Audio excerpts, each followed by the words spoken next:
mga kababayan, kumusta na? Welcome nga pala sa The Filipino Canadian. So ngayong araw to na-invite tayo sa isang multicultural event dito sa malapit sa amin. So for the first time kasi meron tayong representative for the Philippines.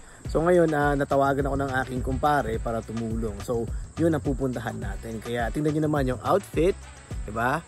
Pang Pinoy talaga. Nang yung shoes papakita ko. Tingnan nyo ang sapatos, may bakas ng Pilipinas yan, diba? LeBron James yan, ex-Philippines, Titans. Saka tingnan nyo rin ang medyas, Pilipinas pa rin yan, syempre, represent, diba? So ngayon, nandito na tayo. Makita nyo naman, grabe, ang daming tao, diba? So kung titingnan mo, puro yan mga businesses. So may mga pagkain, may mga crafts, at saka may music. Kaya tara, check natin yung kung ano meron sa loob.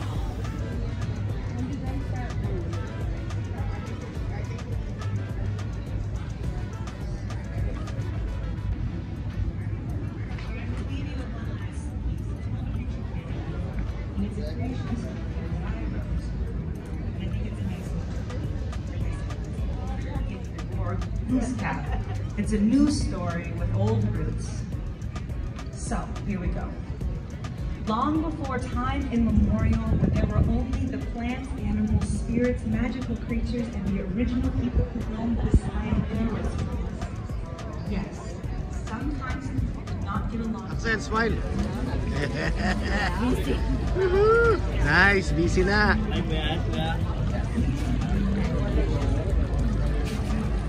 You know.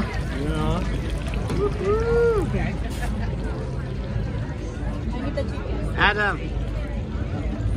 Busy. Ayun o, busy si Madam. Naka 5,000 na siya oh.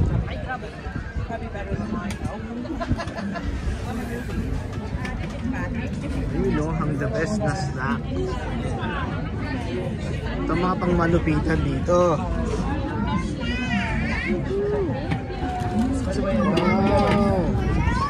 Wow, the best yan. Wow, ano meron dito eh.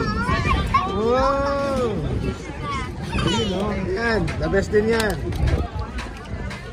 Woohoo. Hi Zach.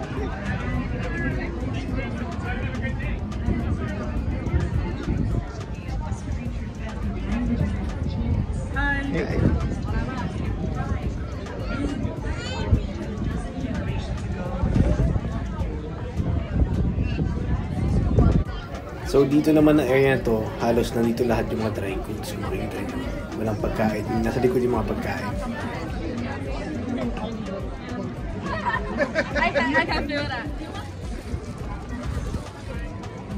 Ayan na yung booth natin. So bali meron tayong tatlong representative. Yung nakita nyo kanina yung dalawang pagkain, saka ito, snacks. Yun no, Noipy, Filipino Canadians.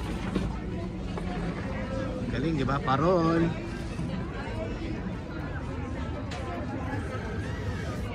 May libreng candy. Yun, no? Nostalgia. Galing.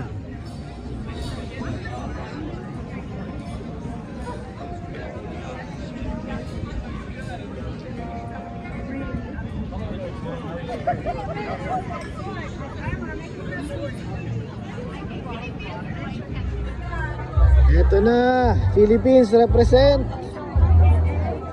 Noipy, kaway-kaway.